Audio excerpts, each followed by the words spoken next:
Kalau kita ingin kembali mengangkat Jawa, seharusnya di situ akan banyak diadakan sarasehan-sarasehan untuk menggugah kesadaran. Tetapi kalau untuk jangka itu kan jangka panjang ya. Tapi kalau untuk jangka pendek barangkali karena saat ini bangsa kita sudah terdowngrade ya, cara berpikirnya mau tidak mau ya harus ada pantangan dan larangan. Ada perintah dan larangan. Dan pengertian, Pak. Misalnya ada satu, kita bisa mungkin mengajukan ya untuk dana untuk sumber dikasih. Jadi kenapa sih kok nggak boleh buang sampah di situ? Bagaimana plastik itu bisa? Jadi dikasih suatu informasi lah. Sehingga tadi saya katakan kalau untuk jangka panjang ini kan butuh pengertian. Pengertian kan bentuknya adalah sarasehan atau seminar. Ini jangka panjang supaya bangsa ini kembali, sang Jawa kembali, sehingga akhirnya kan menjadi kesadaran tadi.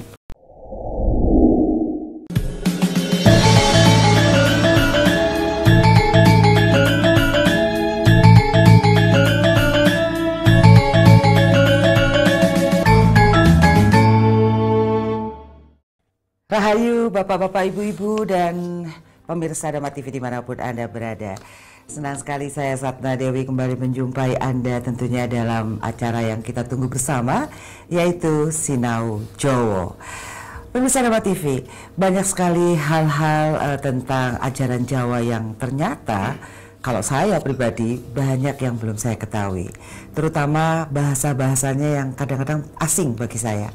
Nah, pada kesempatan kali ini kita akan membahas satu tema yang menarik, yaitu Gugon Tuhon. Apa sih itu Gugon Tuhon ya? Mungkin sebagian pemirsa baru mendengar kata-kata ini. Baik, kita akan bahas dengan teman diskusi kita yang luar biasa. Beliau adalah Ki Sutrismo. Apa kabar, Rahayu? Pak Sutrismo. Sutrimo ya Allah, kok kami sosolan aku ini. Saya kenal kemarin sore. Iya, baru nggak ketemu 2 minggu ya. Iya. Kenalan mana ini? Gimana Pak Sutrimo, apa kabar? Ini udah mulai hujan ini ya? Iya. Masih keliling aja ini? Masih keliling. Kemarin kita baru roadshow dari Malang, terus ke Klaten ke Jogja, dari Jogja kita ke Cangkringan. Cangkringan itu di mana sih Pak? Cangkringan itu di Sleman, di lereng Gunung Merapi. Tinggal 10 kilo ke puncak Merapi. Nah setelah itu terus ke Grobogan. Dari Grobogan kita terus ke Sragen. Setelah dari Sragen kita ke lereng Gunung Lawu. Wow, ini dari gunung ke gunung nih. Iya. Anak gunung ke gunung nih. Iya, dalam rangka tetap untuk ini ya Pak. Kita terus berjuang bersama-sama bagaimana supaya Jawa itu bangkit, ya. Jawa itu kembali. Karena saat ini kan Jawa itu kan seperti sudah hilang ya. Ini yang kita menjadi prihatin karena tentunya bangsa Jawa ya, atau suku bangsa Jawa itu tidak ada artinya tanpa budaya Jawa. Itu yang terus kita perjuangkan itu. Walaupun ya tidak ada yang mengendorse, tidak ada yang mensponsori, tidak ada yang jadi donatur ya. Kita bergerak, berjuang semampu kita. Iya. Ini adalah sebagai orang Jawa tanggung jawab pribadi, tanggung jawab bersama ya Pak. Tanggung jawab pribadi, panggilan jiwa. Iya. Sebenarnya tanggung jawab bersama sih, bukan tanggung jawab Sutrimo pribadi. Iya Cuman kan orang-orang yang terpanggil, orang-orang yang tercerahkan, orang-orang yang tersadarkan ini kan nggak banyak gitu loh. Saat ini banyak orang yang mabuk gitu loh. Itu yang kita jadi prihatin ini. Saya tetap semangat sih Pak. Harus karena semangat. Mabuk itu ada batasnya, ada puncaknya, dan kita akan kembali ke jati diri kita sebagai bangsa adiluhung ya. Saya rasa gitu ya. Mungkin perlu kita hanya memperkenalkan bagaimana keadiluhungan dari bangsa kita ini sehingga orang-orang merasa bangga gitu ya Pak ya. Baik, ini adalah perjuangan Pak Sutrimo sekian lama bersama teman-teman, dan tentunya tidak ada salahnya Bapak Ibu, adik-adik semua, anak-anakku, untuk ayo kita kembali belajar opo iku Jawa, karena itu adalah ciri khas unik bangsa kita yang tiada duanya. Iya kan Pak? Pak, ini kita bahas tentang Gugon Tuhon nih Pak. Ini bahasanya saya sering dengar sih Gugon Tuhon, tapi baru kali ini mungkin banyak juga pemirsa yang nggak ngerti nih artinya apa. Barangkali sekarang sudah tidak lagi mengenal pantangan dan larangan. Tapi pada kalangan masyarakat Jawa dulu, kita sering mendengar istilah gugon tuhon. Apa artinya dan berasal dari kata apa ini, Pak? Jadi gugon tuhon itu dari kata gugu dan tuhu ya. Gugu artinya sesuatu yang harus ditiru ya. Digugu berarti harus ditiru. Terus tuhon dari kata tuhu. Tuhu itu artinya patuh atau dipatuhi. Nah, gugon tuhon ini akan menjadi berpengertian atau berperspektif negatif ketika nalar kita tidak mampu menjangkau, sehingga akhirnya cenderung orang istilahnya menyepelekan, oh ini gugon tuhon tok, hanya gugon tuhon aja yang tidak berdasar katanya, karena nalarnya tidak mampu menjangkau. Sehingga saya menjadi teringat kata-katanya Einstein ya, ketika saya baca bukunya itu kan Einstein mengatakan ketika rasio manusia itu tidak mampu menjangkau, dia akan mengatakan irasional. Tapi ketika rasio manusia itu mampu menjangkau, dia akan mengatakan rasional. Nah, seringkali kita tidak mampu membedakan ini ilmu yang sedang kita dapatkan atau sedang kita pelajari ini benar-benar rasional, tetapi kita belum mampu menjangkau, ataukah ini memang benar-benar tidak rasional.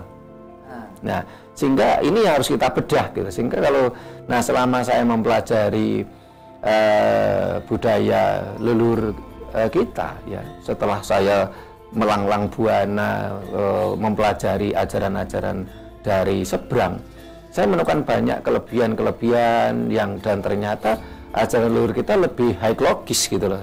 Saya katakan high logis, penalaran tinggi, karena tidak hanya sekedar logis yang seringkali menjebak kita menjadi kabur kalau kita tidak mampu untuk untuk mampu menelaah atau mengkaji. Nah, karena itulah mulai tahun 1995 kami mendirikan organisasi Yayasan Raket Prasojo yang merupakan lembaga pengkajian, pelestarian dan pengembangan budaya Nusantara. Dan ini yang kita harapkan memang istilahnya mampu menjembatani adanya mistransformation antara apa yang disampaikan oleh leluhur kita dengan anak-anak muda sekarang gitu. Ini yang kita inginkan. Iya, bagus dong Pak.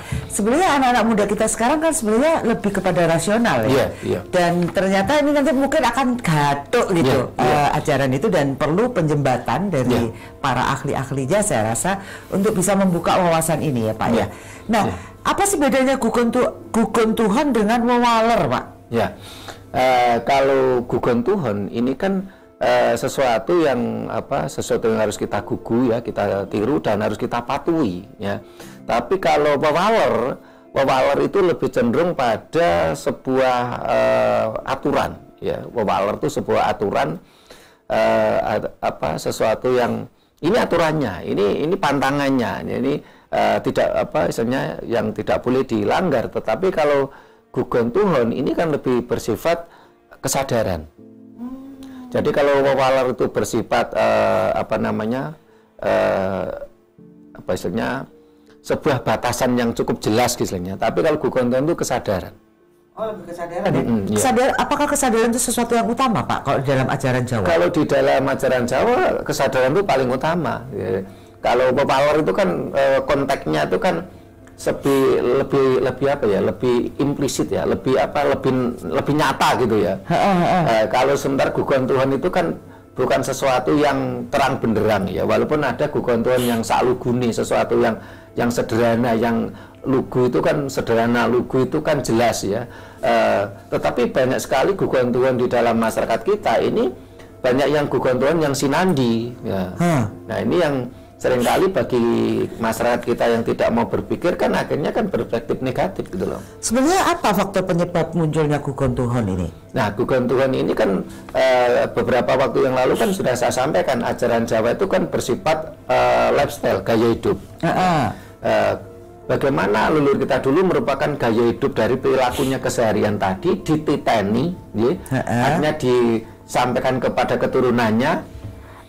Kalau begini dampaknya begini, begini dampaknya begini, sehingga mereka leluhur kita pernah mengalami itu, pernah menjalani itu. Nah, akhirnya disampaikan ke keturunannya dan ditekankan lebih pada sebuah kesadaran, sehingga ketika kita pahami tentang Serat Negara Kertagama, di situ kan jelas bagaimana sebuah negara yang makmur, yang sejahtera, semua berjalan sesuai aturan.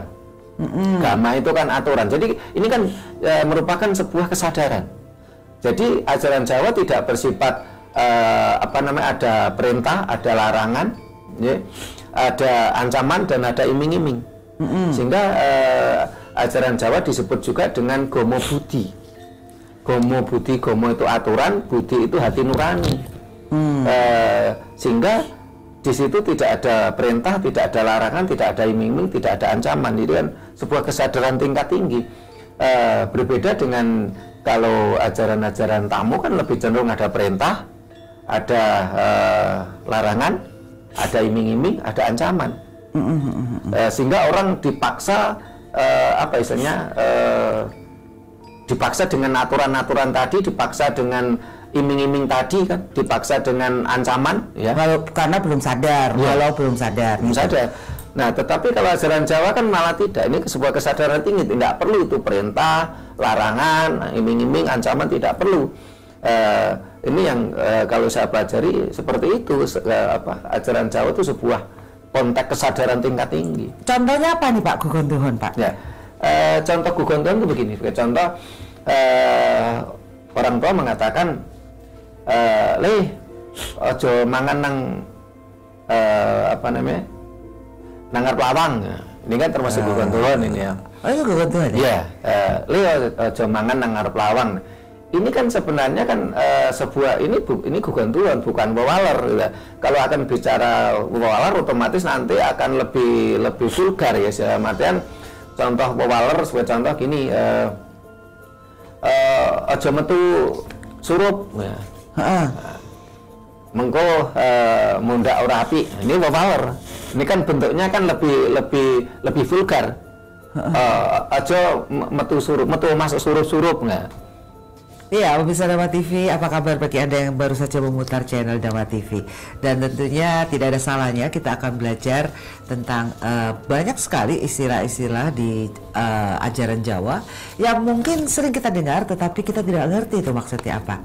Baik, ini tadi kita bahas tentang Gugontuhon dan wewaler ya Pak ya. Terus contoh-contohnya nih Pak, biar kita ada kan dari peninggalan dari orang tua kita gitu. Iya. Kalau yang Gugontuhon tadi kan saya kasih contoh namanya gak pareng atau gak oleh mangan nang ngarep lawang, terus gak oleh mangan di songgo. Oh iya, Pak iku apa? Gugontuhon. Oh itu Gugontuhon ya. Ini kan bentuknya itu kan memang kudu digugu lan dituhoni. Tetapi kalau wewaler itu kan lebih cenderung mengarah pada larangan. Nah, kalau ini tadi kan sesuatu yang harus digugu dan dituhoni ya. Karena pasti ada sebab sesuatu yang kuat sekali kayaknya Pak. Jadi kalau mamnya makan di tengah pintu, di tengah lawang, otomatis ya nanti kalau ada orang lewat kan ketabrak ya. Jadi otomatis kan nanti makanannya ya, pertama mengganggu orang lewat. Iya, pasti. Ya pasti toh. Yang kedua nanti makanannya tumpah, ketabrak. Nah, sementara repoti lah pokoknya orang lain. Nah, ini disebut dengan Gugontuhon ini harus benar-benar digugu ya, harus ditiru dan dipatuhi. Itu jadi mulai anak-anak ini ya? Iya, mulai anak-anak kan ini. Termasuk gak oleh mangan di songgo ya. Jadi kalau ini mohon maaf ini gini ya, ini contohnya aja di songgo kan begini. Nah, ini kan Gugontuhon. Nah, sementara kalau saat ini kenapa Pak kok nggak boleh gitu? Kita harus ngomong kronologis. Iya benar. Jadi kenapa nggak boleh begini ya? Karena kalau ini mohon maaf nanti kita bergerak atau kesenggol orang kan langsung tumpah gitu ya. Ini anak kecil mulai anak kecil tuh. Iya, mulai tapi anak sekarang kecil. Orang makan di prasmanan malah gini ya yuk. Ini memang secara etika Jawa sebenarnya prasmanan itu kan kurang bagus. Nggak ada kan? Karena satu itu kurang sopan sebenarnya makan sambil berdiri. Ya. Orang Jawa itu kan punya tata krama makan kan sesuatu yang berbeda, bahkan harus di meja, harus atau duduk tapi terus kalau duduk kan dengan bersila ya. Tidak boleh metingkrang gini. Tidak boleh kan. Sementara kalau suku lain, saya pernah lihat suku lain biasa makan metingkrang. Malah harus metingkrang Pak. Ya beda-beda ini ya, lain ladang lain belalang ya. Ini tata krama Jawa. Karena kenapa enggak boleh makan di songgo? Karena otomatis tadi kalau kesenggol nanti jatuh. Kalau jatuh otomatis piringnya pecah, makanannya murat-marit, ya akhirnya nggak jadi makan kan, akhirnya terus kalau umpamanya tadi kalau di depan pintu ya, itu otomatis tadi ngerepoti juga berakibat ini benar-benar harus digugu dan dituhoni kan ya, harus ditiru dan dipatuhi untuk harus dijalankan. Tetapi bagaimana kalau umpamanya tidak digugu atau nggak ditiru atau nggak dipatuhi? Sebagai contoh adanya prasmanan ini kan termasuk sesuatu yang melanggar dari tata krama Jawa dari konteks gugon Tuhan tadi. Ya, apa yang terjadi? Sekarang kan adanya perkembangan zaman, ya, otomatis kan akhirnya orang menjadi biasa atau makan di songgo terus sambil berdiri. Ini kan sesuatu yang hal biasa saat ini. Sehingga dampak negatifnya itu tidak begitu tidak begitu kuat ya, karena terbawa oleh perkembangan zaman. Nah, berbeda dengan mewaler tadi, kita dilarang untuk keluar rumah pada surup. Ini walaupun nanti berkembang zaman ya, tetap ini ada konteks negatifnya. Kenapa, Pak? Karena ketika surup ini kan ada percampuran energi panas dan energi dingin, sehingga ketika orang itu ini kan pergantian terang menuju gelap ya, pergantian energi ya. Ini seringkali banyak yang banyak orang misalnya seperti tersinggung oleh keadaan sehingga akhirnya dia menjadi kecelakaan atau menjadi sakit, dia rentan kena sakit ini, sehingga walaupun terbawa oleh perkembangan zaman, orang melanggar ya tetap akan terdampak. Ini berarti dampaknya ke alam. Kalau yang tadi dampak sosial, ya. Oke, jadi larangan itu larangan. Larangan, sehingga saat ini kalau kita memang besarnya ya kita menghindari itu keluar surup itu. Ya memang ada yang lapornya rabun senja juga kan kita. Kadang ada rabun senja, rabun ayam ya. Terus sehingga kadang-kadang orang menjadi kesurupan. Itu surup. Surup itu maksudnya kesurupan. Kesurupan ya. Ini walaupun dalam berkembangnya peradaban ya tetap ini akan terdampak ke alam ya. Tapi kalau yang tadi makan di songgo tadi kan saat ini kan sudah menjadi hal biasa ketika kita pesta di prasmanan itu gitu loh. Bahkan kadang-kadang malah nggak ada mejanya. Iya, nggak ada malahan. Padahal ada juga yang mengatakan bahwa ketika kita minum atau makan sambil berdiri itu justru di metabolisme kita terganggu. Iya, benar. Untuk unsur kesehatan. Sehingga bagi masyarakat Jawa seharusnya, mohon maaf ya, sebagai contoh, saya beberapa kali melakukan pesta. Mulai dari saya ngunduh mantu ya, kami modelnya juga makannya prasmanan, tapi juga kami siapkan kursi dan meja supaya nanti setelah ambil makanan ya dia duduk. Nah, tapi kan tidak semua orang seperti kita gitu loh. Tapi saya kangen yang bukan prasmanan, Pak. Kalau dulu tuh kalau acara itu misalnya masaknya soto gitu ya, kita dianukan soto semuanya duduk gitu, terus dikasih satu menu aja. Pembuka, menu makanan utama dan penutup. Sekarang prasmanan ya. Ya, budaya itu berkembang ya, Pak. Budaya berkembang, sehingga tadi kalau gugon Tuhan kan cenderung ke dampak-dampak sosial, tapi kalau pepalar itu berdampak pada alam. Ya, ada yang mungkin bersumber pada alam ya. Kalau ngetoki kuku malam-malam nggak boleh. Kalau itu kalau menurut saya termasuk gugon Tuhan itu. Ya, karena barangkali pada waktu itu kan lampu belum seterang sekarang ya. Gak ada cetitan kuku, Pak, pakai pisau deh orang-orang desa. Ya, dulu pakai pisau. Gunting itu jarang-jarang gitu loh. Sehingga kalau malam kan nanti lampu kurang terang kan juga bisa berbahaya gitu loh. Betul. Jadi itu dinamis ya, sangat dinamis ya. Baik. Nah, gugon Tuhan ini apa hanya berlaku untuk anak-anak dan harus mematuhinya tanpa harus bertanya, Pak? Sebenarnya orang tua kita dulu ya memberikan pelajaran gugon Tuhan kepada anak-anak tadi supaya mereka itu menggugu atau digugu misalnya ditiru ya, terus dipatuhi, itu kan memang untuk anak-anak ya. Leluhur kita memberikan konsep pendidikan seperti itu supaya anak-anaknya, keturunannya ini berpikir cerdas. Sehingga anak-anak Jawa ini tidak boleh landep dengkul. Apa tuh? Nah, kita semua kan tahu dengkul ini kan ini ya. Kalau landep dengkul kan ini apa bisa dikatakan landep dengkul ini? Apa tuh ya? Ini kan nggak landep, nggak tajam tuh. Landep tuh katanya kan tajam. Nah, kalau kita dikatakan landep dengkul kan berarti kan bodoh kita nih. Gak langsung bodoh. Iya, karena dalam konteks budaya Jawa kan memang semuanya kan kadang-kadang sinandi gitu loh. Kita nggak boleh landep dengkul, artinya kita nggak boleh bodoh, kita harus kritis. Boleh nggak kritis? Ya, memang harus kritis orang-orang Jawa ya. Itu. Boleh dudukin bantal, entah apa gitu loh. Udunen. Oh iya, udunen Pak, padahal nggak udunen ya. Tapi nggak boleh ya? Nggak boleh. Ya. Bantal gawe untuk kepala. Teman ada juga yang bantal khusus untuk duduk ada. Pak, kepala dalam adatnya Jawa itu sesuatu yang dihormati kan. Sesuatu yang dihormati ya, Pak? Tempat sesuatu yang tinggi, sesuatu yang dihormati, sesuatu yang dipuja, sesuatu yang tempat untuk berpikir gitu loh. Oke, jadi kepala itu sesuatu yang terhormat, harus dihargai. Harus dihargai. Iya kan. Iya. Tapi beda loh di India Pak. Iya. Saya ke India itu nggak sengaja megang pantatnya seorang ibu-ibu. Wah, saya dicaci maki Pak. Iya.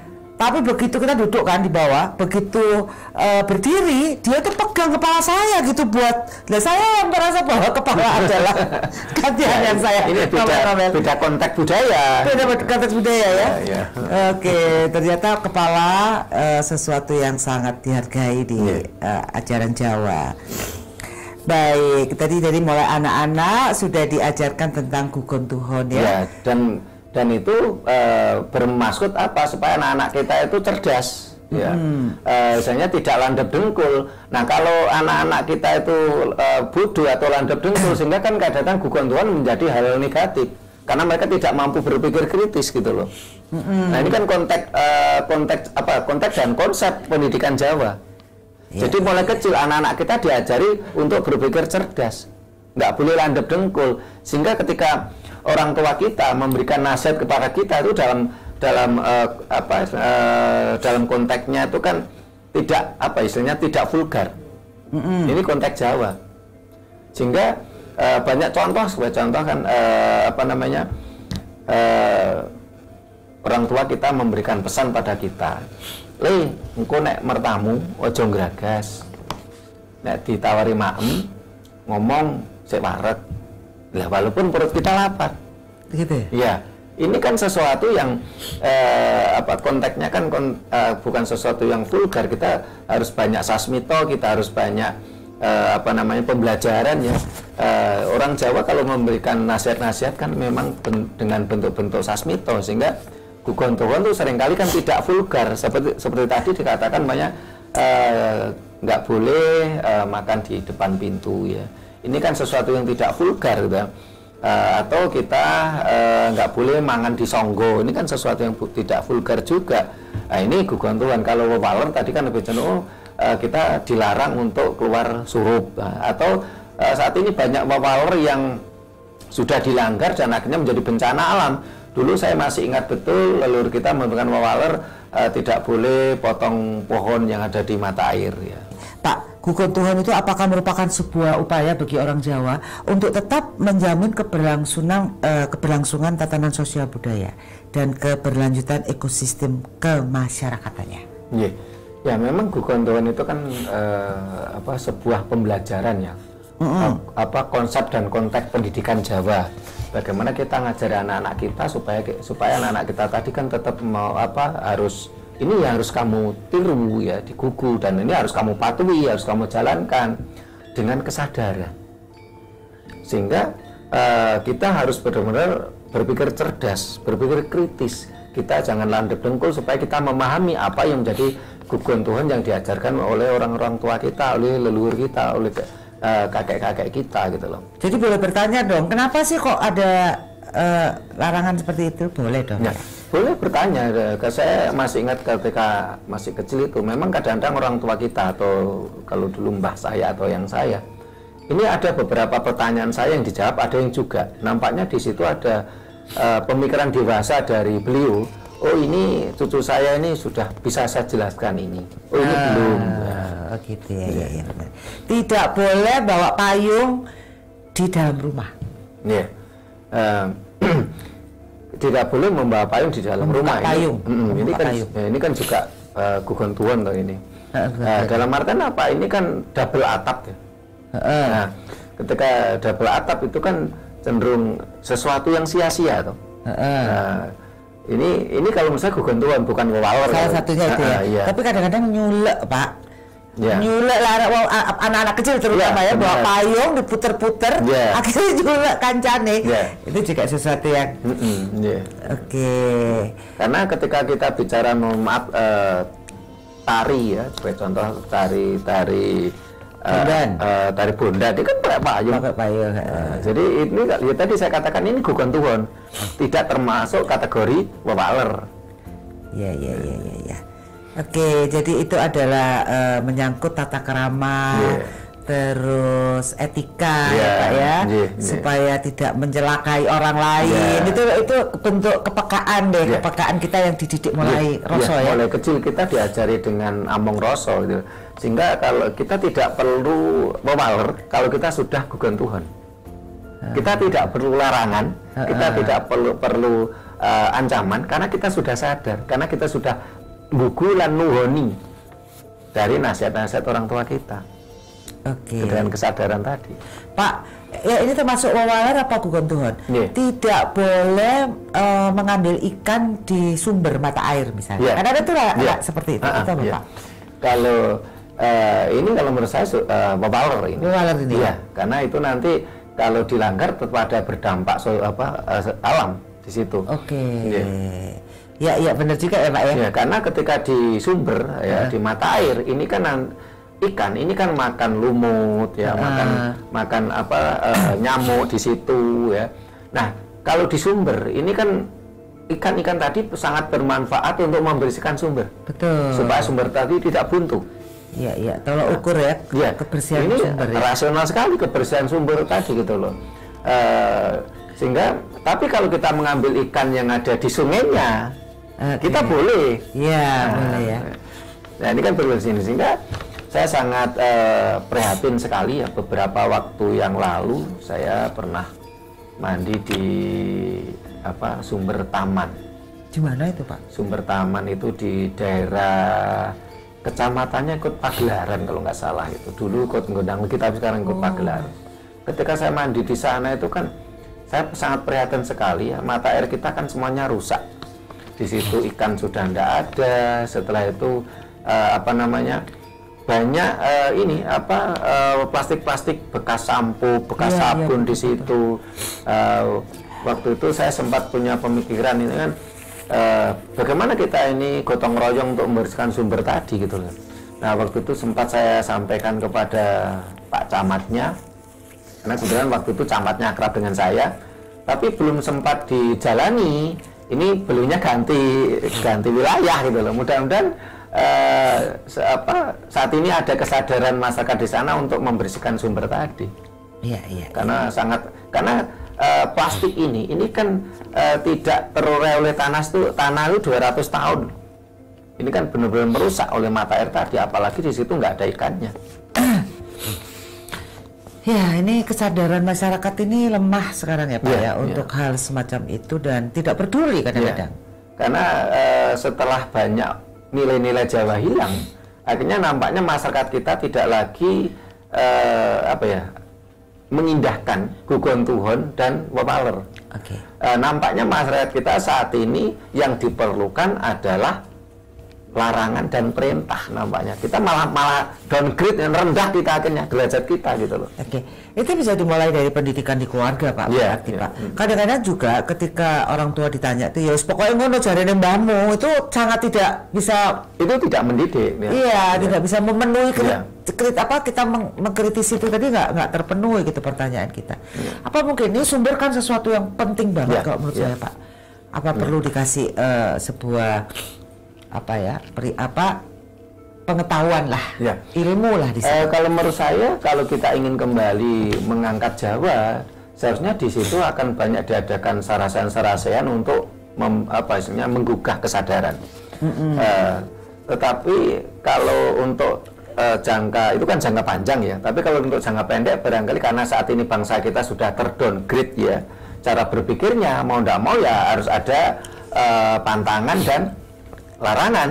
Ada perintah dan larangan. Dan pengertian, Pak. Misalnya ada satu, kita bisa mungkin mengajukan ya untuk dana untuk sumber dikasih. Jadi kenapa sih kok nggak boleh buang sampah di situ? Bagaimana plastik itu bisa? Jadi dikasih suatu informasi lah. Gitu. Sehingga tadi saya katakan kalau untuk jangka panjang ini kan butuh pengertian. Pengertian kan bentuknya adalah sarasehan atau seminar. Ini jangka panjang supaya bangsa ini kembali, sang Jawa kembali, sehingga akhirnya kan menjadi kesadaran tadi. Tapi untuk jangka pendek nampaknya bangsa ini, karena saat ini bangsa ini kan sudah terdowngrade cara berpikirnya karena terpengaruh ajaran Dayak yang selalu ada butuh perintah, butuh larangan, ancaman dan iming-iming. Barangkali untuk jangka pendek itu yang kita pakai, butuh perintah, larangan, ancaman dan iming-iming. Tapi untuk tingkat untuk jangka panjang ya kita perlunya seminar, sarasen untuk bentuk pengertian supaya sang Jawa kembali, sehingga bangsa ini menjadi kesadaran. Kita naik lagi, terupgrade lagi kita bangsa ini gitu loh. Oke, sekarang gini loh Pak, selama ini apakah Gugon Tuhan itu sedang dianggap klinik Pak? Nah, kalau ketika generasi itu tidak mampu menganalisa ya tentang Gugon Tuhan, akhirnya kan menjadi klinik. Karena tadi di depan saya katakan, ketika saya menyitir kata-katanya Einstein, ketika rasio manusia tidak mampu menjangkau, dia akan mengatakan irasional, klinik. Tapi ketika rasio manusia tadi mampu menjangkau, dia akan mengatakan rasional. Sementara dengan terdowngrade-nya bangsa ini, peradaban ini, akhirnya kan kita menjadi tidak mampu terupgrade pemikiran-pemikiran kita. Padahal dulu leluhur kita menanamkan sebuah kesadaran dengan sesuatu yang istilahnya pemikiran kita menjadi terasah ya, tidak landep dengkul. Dan ini dengan berkembangnya sains dan teknologi ini, kalau saya melihat peluang emas untuk bangsa ini kembali bangkit, bangsa ini kembali sang Jawa gitu loh. Yang penting kita tidak mabuk dogma ya. Tetapi kalau kita mabuk dogma, entah itu dogma Dayak ataupun dogma domestik ya, dogma itu kan melemahkan nalar. Kita menjadi lemah ya, kita menjadi terdowngrade tadi kalau istilah saya, bukan lagi kita terupgrade. Pemirsa Dharma TV, mungkin di keluarga Anda ada yang namanya Gugon Tuhan dan Wawaler, dan mungkin berbeda-beda, siapa tahu ya. Ya kita kan nggak tahu ya Pak, di dalam keluarga itu ada aturan-aturan yang berbeda gitu. Mungkin boleh nanti di channel YouTube di komentar Anda bisa memberitahukan kepada kami apa itu Gugon Tuhan di keluarga dan apa itu Wawaler, dan apa yang diketahui di masyarakat selama ini. Ya, kalau umpamanya ada beberapa entah itu penggiat budaya di desa atau barangkali Pemdes ya, ini untuk melakukan penyadaran, mengadakan sarasen sangat bagus sebenarnya. Apalagi saat ini semenjak Presiden Pak Jokowi ini kan dana DD kan sangat besar. Bahkan tiap desa itu antara 1,5 sampai 2 miliar per tahun.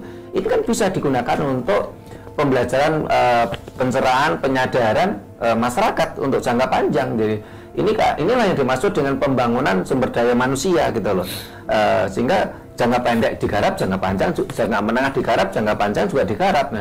Nah saat ini kan seringkali saya lihat kan dana desa itu kan seringkali hanya dipakai pada sesuatu yang bersifat material, infrastruktur, jalan gitu. Ini juga perlu, tetapi tentunya pembangunan sumber daya manusia juga harus diimbangi, karena untuk apa materialnya itu menjulang tinggi sementara manusianya terdowngrade malahan. Iya, buat apa nanti? Bahkan kalau menurut saya ini lebih penting malah sumber daya manusia harus dibangun.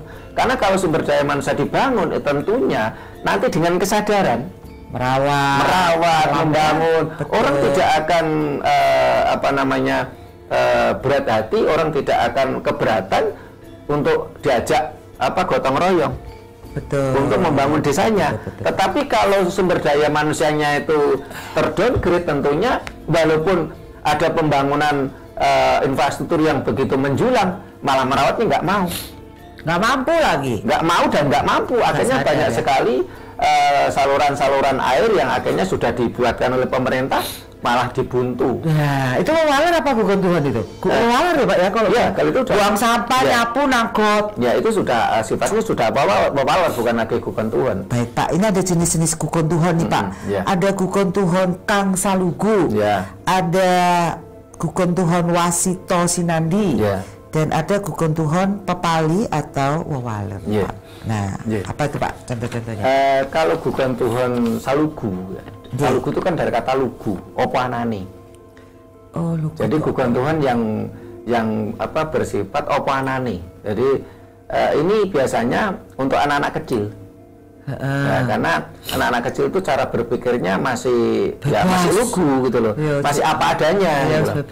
Nah, tapi kalau gugontuhan yang bersifat sinandi, ini memang ini konteksnya untuk remaja ke atas, karena tidak lugu, tidak oponane, tapi sudah pakai nalar. Pakai sinandi kan. Sinandi kan dari kata sandi, sesuatu yang tidak vulgar, tidak lugu, tidak oponane gitu loh.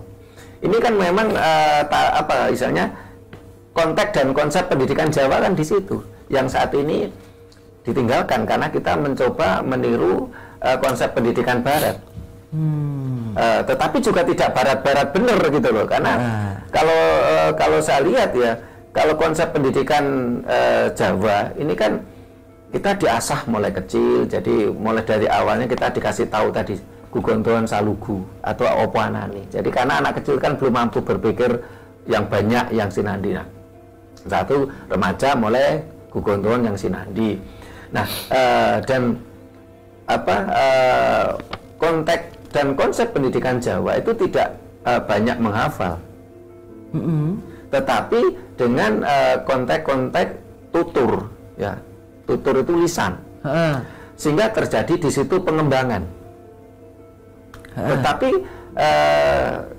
ini saya nggak tahu ya, apakah konsep saat ini yang dengan hafalan ini dulunya ngambil dari konsep pendidikan mana, saya nggak tahu ini. Apakah kalau Eropa juga enggak ya? Apa ini konteks dari mohon maaf dari Timur Tengah, saya juga nggak tahu, karena memang konsep pendidikan Timur Tengah kan banyak menghafal. Iya, sekarang. Iya, sampai sekarang. Sementara kalau konsep pendidikan Jawa juga tidak banyak menghafal malahan, karena bersifat tutur. Tutur itu berkembang sehingga orang Jawa mengatakan sak dawa-dawane lurung isi dawa gurung. Maksudnya Pak? Sepanjang jalan, lurung itu jalan. Ini masih panjang, gurung itu tenggorokan. Dalam artian ucapan. Oh, gitu. Sehingga orang Jawa, konsep pendidikan Jawa tidak ada, konsep pendidikan menghafal itu tidak ada malahan. Jadi segala sesuatu bisa dibicarakan, ngomong-ngomong, gitu ya Pak ya, maksudnya gitu ya. Musyawarah, akhirnya timbullah yang namanya musyawarah tadi ya. Sehingga ada lagi otoriter. Bahasa Jawa itu kan gini,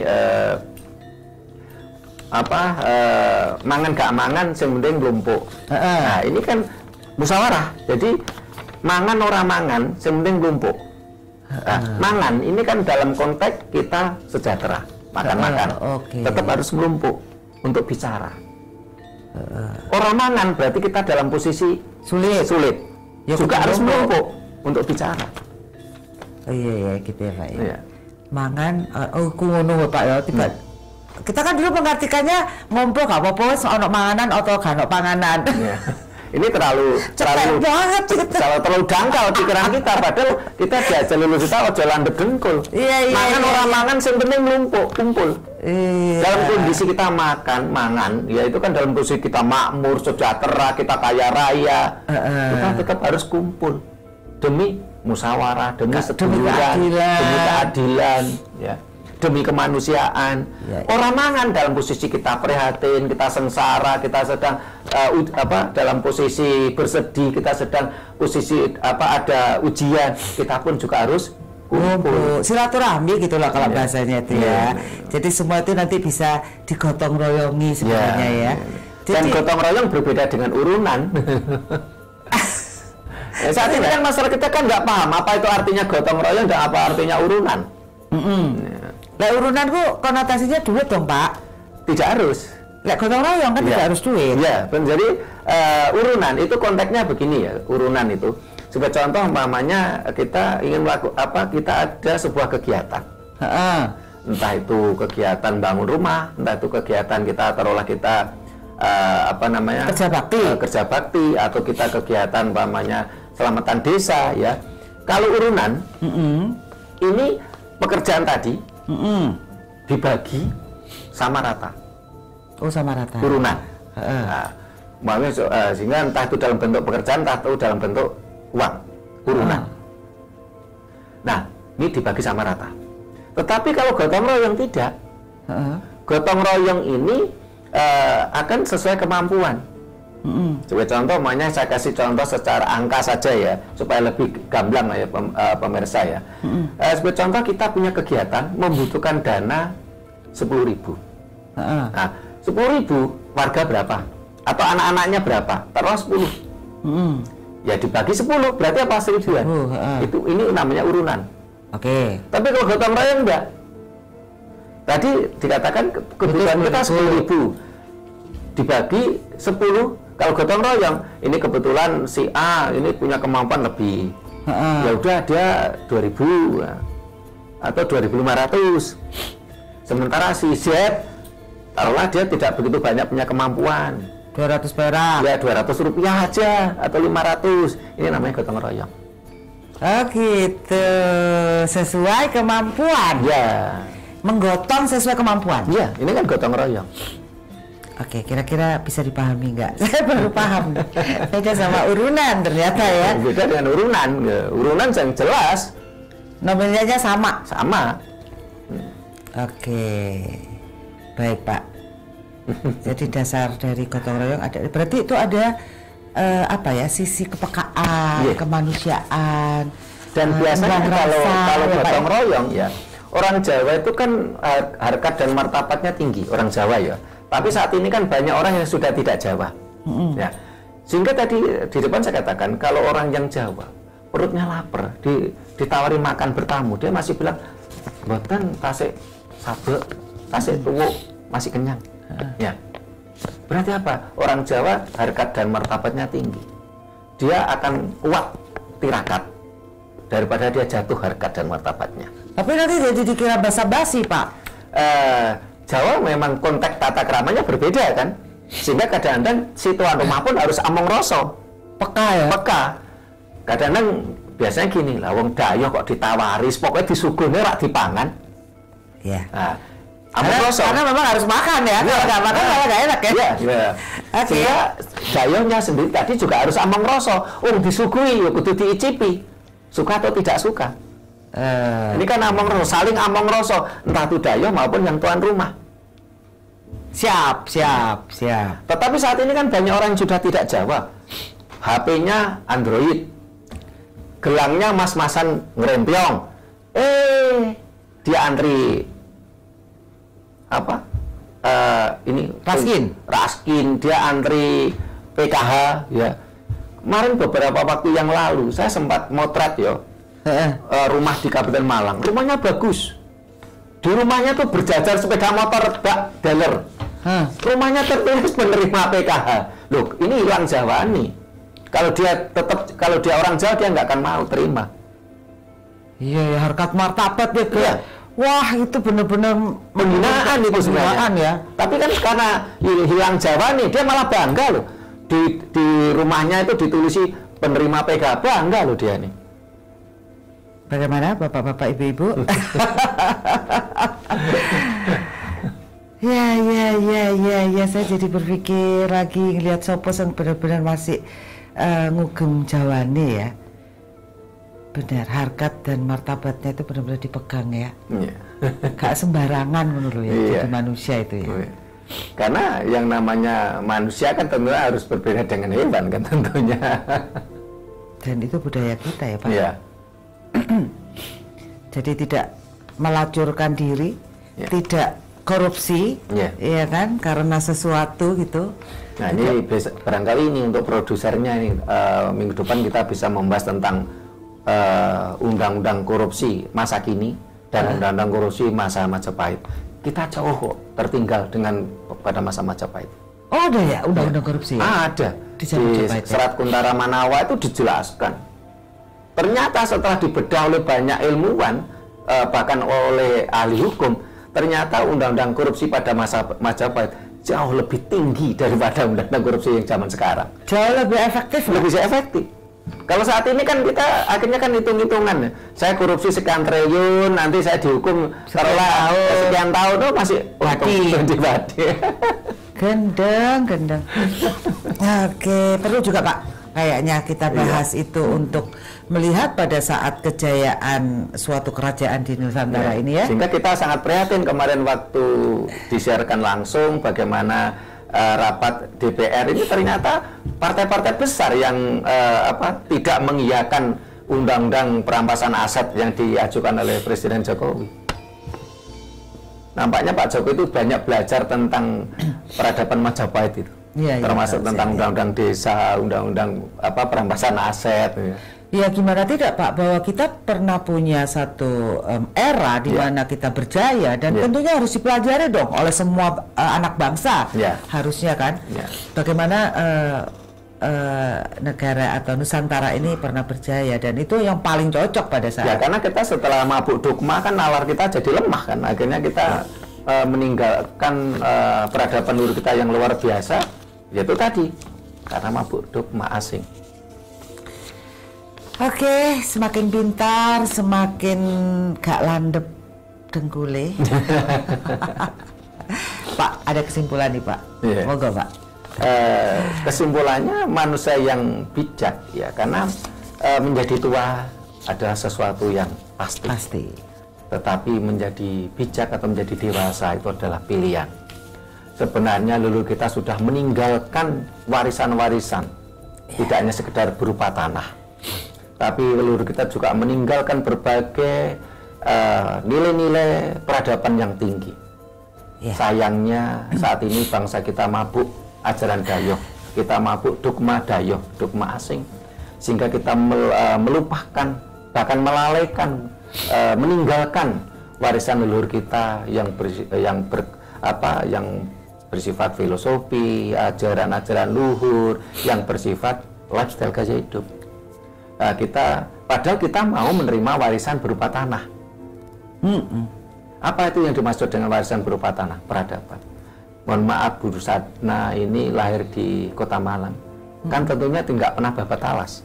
Tidak pernah Pak. Berarti kan terima warisan leluhur berupa peradaban yang tinggal nikmat, tinggal menikmati itu. Tetapi kenapa kita tidak mau menerima warisan leluhur kita yang berupa ajaran-ajaran luhur? Kenapa kita harus mabuk ajaran Dayoh gitu loh? Durhaka kita ini. Durhaka kita ini. Aduh ya Allah. Bukan Tuhan ini adalah ajaran leluhur kita. Oke, perlu dipelajari ya Pak. Gimana Pak, sampun? Makasih ya Pak. Terima kasih, ketemu lagi di semoga kita semua tercerahkan. Amin. Tercerahkan dan mencerahkan gitu. Iya. Bangsa besar adalah bangsa yang menghargai leluhurnya.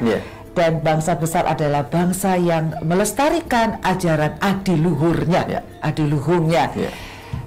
Pemirsa Dharma TV, tidak ada salahnya di sisa waktu kita belajar kembali apa itu ajaran Jawa yang adiluhung. Dan tentunya ini penting sekali untuk generasi-generasi penerus kita.